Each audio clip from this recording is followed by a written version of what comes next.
Hello, ladies and gentlemen, Raging Demon here. Welcome back. It's been a while since I put something out, so this will be part 2 of my Metroid Prime 4 and Beyond episode for Patreon. So I've just dropped the part 1 onto the free feeds just now, and I finally wrapped this game up. I've beat the final boss, and it's all done and dusted. And just in time for Avatar Day, or for the release of Avatar Legends, the fighting game, which I'm super psyched about. I have receipts that I thought about this game before it came out, way before it came out, where me and Jim had an episode where we talked about franchises we wish had a fighting game. And this was one of mine. It's several years before they announced this game, and I think it was 3 years ago, I think, that we did that episode. So I called it. And I'm happy it's out, and I'm looking forward to playing more of it. I have had a little bit of a play around on it just for an hour or so the other day. So I can't wait to get stuck into that and actually practice and get better at it. So without further ado, I finished Metroid Prime 4. Boy, it felt like a slog at times. So I'm positive on this game. So in the last episode, I think I just finished, not the flare pool, might have been the flare pool. I'd gotten the electric chip, so I'd just gone back to the Vault Forge, fought Sylux again, I got the electric chip, then fought Sylux for the second time, I think it was. Yep, second time. And then I was the next step after that was off to the mine. So don't forget that just a warning, there's going to be some spoilers here. I'm going to talk about the final boss fight. I'm going to talk about the endings. Spoilers. This game isn't brand new, like just come out or anything, but please, if you want to enjoy the story and or just be surprised by the game in general and not get any sort of tips or spoilers about the plot or what happens or anything like that, please just go play the game first and listen to this another time. Or if you don't give a shit, whatever, that's fine, because I hope you enjoy it anyway. So the final bosses I had the Omega Griever, and I had to go through the mines, and there were some other small boss fights to get mechanical parts. So in this game, there's quite a few mini bosses as well, but at this point, I had gotten all of the weapon upgrades, so I felt like I was the fucking Avatar. I had control of all 4 elements, except for, I guess, wind, and earth. I had fire, ice, lightning, and I had my missiles, and I'd upgraded most of them. So then it was off back to base camp where all the NPC dickheads are and get the final upgrades, and also you have to deposit the green crystal things you find in the overworld. So there's...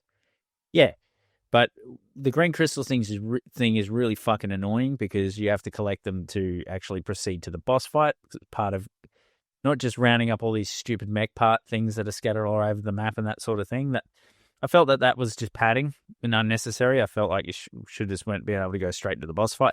The crystals as well felt like padding, but you do get some handy rewards. I also managed to get this sweet bomb thing. So this... when you're in your morph ball form, you can lay this like psychic bomb that's super powerful. You only have a limited amount of them, and you have to replenish them by getting a random pickup, usually from blowing up these rocks that have the green crystals like ore in them, or just do a save and get them back. But yeah, so I went around cleaning up some of the shrines and backtracking and collecting E-tanks and stuff. So I went in with most of the E-tanks to the boss fight. And I felt like the E-tanks didn't really help that much in the boss fight. The only real key to the boss fight is actually just knowing what to do. And there's some cheap shit in it. Surprise, surprise. So you go around the overworld map getting crystals and fucking cleaning up all the mech parts. And yeah, and then it's off to break into the Tower of Time or whatever it's called, and then to fight the final boss. So you go in there and everything's all cool. It seems really awesome and like you're about to all go home together.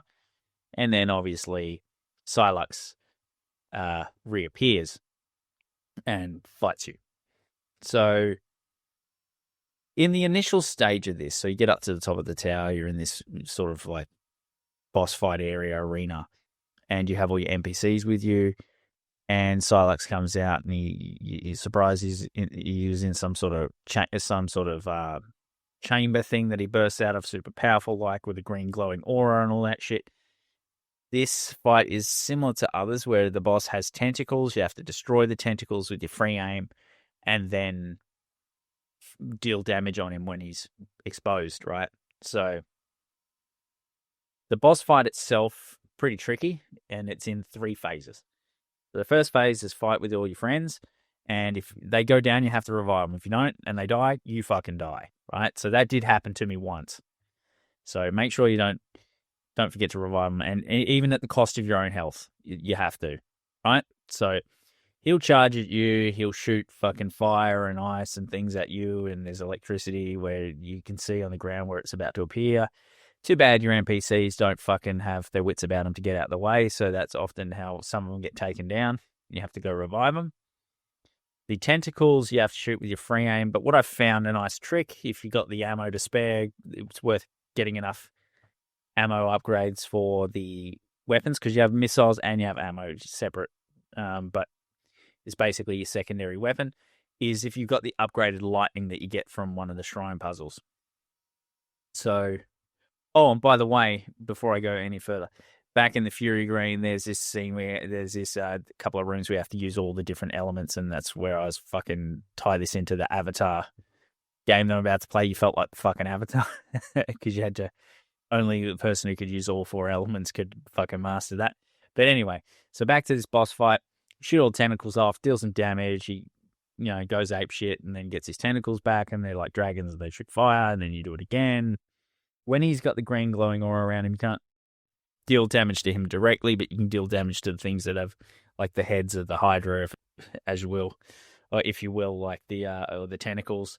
And you do that several times until he's had enough of that, and then he takes you into the Phantom Zone. So you go through like a wormhole, and then your NPCs get left behind, and then you go, phew, now it's just me and you son of a bitch. And you go through this like wormhole tunnel thing. Now this is actually a good chance to get some extra health and get some E-tanks replenished, but also you can get hit pretty bad in there when he shoots these sort of like disc type energy discs at you. You have to really go hard to one direction of the screen to avoid it. And then he has also this beam that, again, same deal. And you can continually shoot at him the whole time to try and deal damage and get him to drop health for you, right? And then you appear in basically another arena that's a bit darker and it's a bit more, I wouldn't say closed in, but yeah, it's just basically a circle, like a ring. And then he will shoot these lasers at you. He will shoot these waves of energy that you can just double jump over. They can be a bit tricky when he does them a bit faster. And you basically go to town on him as much as you can while he's doing that. And obviously the customary dodge. One of the things that happens is he will go into this mode where he's starting to use the psychic energy, the gimmick of the psychic cannon thingy, and you will need to use your psychic cannon to hit him. But this little wormhole thing that he's generating, you have to keep your psychic beam out of that and just and it's going to it sucks your beam in, so you have to kind of navigate around that and hit him. It's not too hard to do. Don't let him finish his charge up, his spirit bomb thing, because that fucking hurts, right? So, I didn't die directly on this part, but when he starts to scoot around in his fucking bike-looking thingy or whatever he's doing and steal your E-tanks, that's a fucking annoying, right? So what I would recommend with that, before you learn the hard way like I did, is you can only get your E-tank back if you knock him with the morph. Oh, you can get it back straight away if you're quick, but then he'll just hit you again and take it again. So that can be a bit of a cycle that you repeat. Sometimes you get lucky and he doesn't hit you and you've dodged or whatever, and you keep your E-tank. But other times you got to knock it away from him once he takes it, and then use the morph ball, because you got like this charged morph ball spin dash thing that you hit him with, right? And then it will free the E-tank and you can pick it up, because if it's flashing different colors and it's not just straight up sitting there with like a blue or whatever aura on it, you can't pick it up. And you'll lose it permanently if you fuck around too long. So that did cost me, I did lose that way twice. And there was 2 times actually where I nearly had the fucker dead. and then he shot the beam at me and I got stuck in the beam and I didn't have enough health and I didn't get out quick enough. When you get trapped in that big energy beam, and you'll know it because he'll do it when you're about to kill him. If you do get stuck, just morph ball, bomb, get out before you lose the rest of your life, because that decimates your life. And yeah, I mean, aside from that, if you've got enough E-tanks, you can afford to make a few mistakes, but it's really not about that. Like I said, I had most of the E-tanks, but once I figured this fight out, I didn't lose that. I still had a few left over. And yeah, so it was quite a difficult fight, even on normal difficulty, with most of the upgrades. I even had the legacy suit, which you get from collecting all the fetch questy green crystal things that you need. So when you collect the green crystals, don't just stop at enough to get to the boss fight. If you get a little bit more, you can get that legacy suit, which has a nice shield that you can activate that I didn't really use that much, but there you are. And it looks cool too. So it's, just get it just to look cool. So then comes the ending. So what happens after you beat Sylux? He falls off the edge of this platform, seemingly into the void of nothingness. You return. Everyone's like, hey, Samus, welcome back. Thank you. It's all cool. Let's go home. And then just before you're about to go home, you've got get everything running. You fucking did your magic with all the Lemorn tech, and that's you're about to teleport everyone back to their worlds. And guess what? He's not dead. He comes out, and then he starts to fuck with your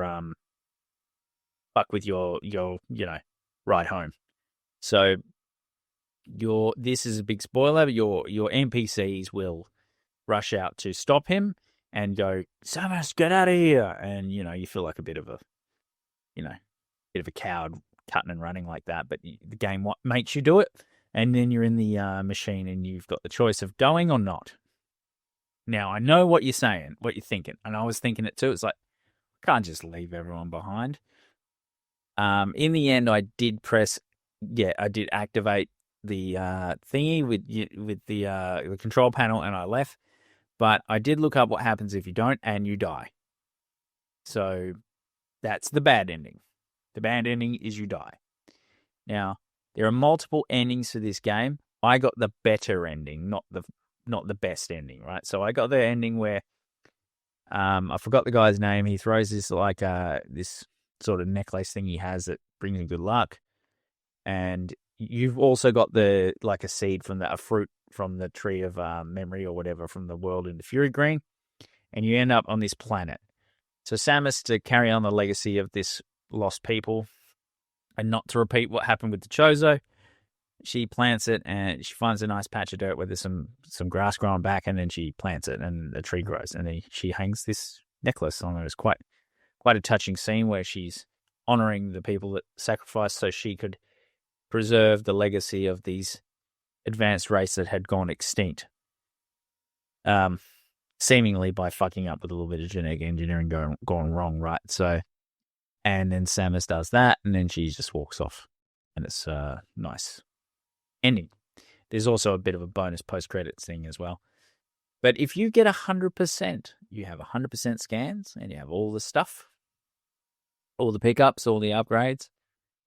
She does that good ending, or better ending, should I say, with her helmet off.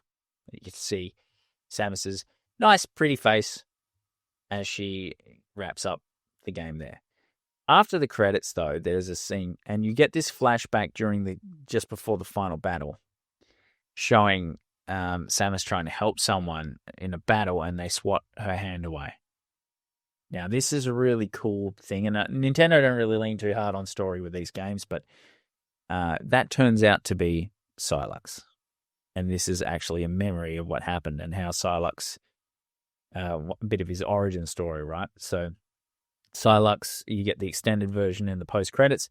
Sylux was trying to, he disobeyed Federation orders, and he was trying to get some powerful weapon, assuming for selfish megalomaniac type reasons. And he fails, and Samus comes along, and he's injured and down, and she holds out her hand to help him, and he's obviously doesn't like Samus and swats it away. And from that point on, he's assuming he's had to go through quite a bit of modifications after that, and surgeries and fucking healing, because he fucked up pretty bad. And that's where Sylux comes from, and that's the backstory of why he hates Samus so much or whatever, his beef with the Federation and just his quest for power. So it's pretty cool way to wrap it up, obviously foreshadowing for a future Metroid game. So I thought that was pretty cool. The good of this game is the puzzles. I liked how they had the different weapons and you had all these puzzles. I would have liked them to be a bit more complex and linked and more use of the different elemental weapons. Not just backtrack and unlock stuff, but it would have been cool to use it. I mean, you get all these other gimmicks like the psychic grapple and stuff, and you have to use them, and the morph ball magnetic thing, and there's all these other mechanics that do get used, but I would have liked them to lean harder into the weapons being more meaningful, because you can, in most of these boss fights, get by with just missiles and the Mega Buster, like the Metroid Mega Buster and that sort of stuff. The chain lightning is very powerful for the tentacles, by the way. So on the boss fight, if you want to knock those tentacles off without losing your mind trying to free aim and chip away at them as they move, because your NPCs are pretty shit. They're not very accurate, and they're not going to help you too much there. So you're going to have to do this all on your lonesome, but mostly. So yeah, that chain lightning is super useful. But on the actual final phases, I actually don't really need too much. I used the upgraded missile a couple of times, but you can just chip them away and dodge and stuff. And at that point, the tentacles were the most frustrating thing to kill. So use your ammo on that. But yeah, the good of this game was the puzzles. I thought all the different dungeons were quite cool looking. The music was good. The bike's fun. I would have liked to see more bike levels and more challenging things with the bike. You can do jumps. It's kind of fun. It seems very padded, this game, at times, and artificially sort of long. I feel like just make it, even if it's only like less than 20 hours, but it's a good 20 hours, I prefer that to trying to pad something out. You can still hide things and have all the collectibles and that. You don't have to take that stuff away, but yeah, I would have preferred some of the more grindy stuff be, shortened. So that's one criticism. This is just, and like I said about the NPC thing, I think it ruins the vibe, ruins the atmosphere. It's supposed to be inspired by the Alien movies, and I'm okay with spin-offs and taking things in a new direction. But I like my Metroids where she's really, fighting for her life all on her own, her against the world. I actually quite prefer that. So yeah. I would call this a good game, not a great game. How would it sit amongst the other Metroids? I haven't played all of the Metroid Prime games. I haven't finished them all. I've only finished this one. I've played most of the 2D ones. So Dread's my favorite, but I would still put this might be a top 5 one, barely. So yeah. Some people might really love this game, but I think it could have done more, and it probably should have just been Switch 2, and they should have just waited a bit. But yeah, otherwise a very positive experience. They can't all be all-timers. They can't all be Hall of Famers. So I really did enjoy my time with this. I would recommend people play it. Try to get it secondhand or on sale if you ever can. Nintendo don't typically put things on sale. But yeah, it's solid. That's for sure. Probably 7 out of 10. I'd give this a B+ tier. So yeah. That was my experience with Metroid Prime 4. Obviously, like I said earlier, it's time to move on to Avatar, the fighting game. I'm still working away, so I won't be able to... Well, I could still record here probably. We'll see, but I'll try to get some footage of me playing it. I'm definitely going to talk about it. Get in the Discord and, give Chaotic Jim some shit for not playing it, get him to play it. That'd be, if you could help me out, pressuring him to play it and using it a little bit of good old-fashioned peer pressure. Actually, no, don't do that. It doesn't work very well with Chaotic Jim. He'll simply refuse to play it forever. If he's listening out this, he'll probably listen to this and he'll say, "Yeah, don't make me or don't try to make me or I won't at all." But yeah, do encourage him to play it, because anyone who's a fan of the Avatar series would, this is just a no-brainer, this kind of game. I'm surprised it hadn't happened sooner. That's why it was in that prediction or not prediction, but wish list of games we wanted to be fighting, franchise we wanted to be fighting games. So yeah, thanks for listening, everyone, and yeah, just let me know what you think. Get in the Discord, have a chat, get in touch with me if you want to, suggest something, or you want to give me a compliment or a criticism or whatever. It's all, appreciated. So yeah, and again, don't smash the controllers, and I'll see you in the next one. There is nowhere to run.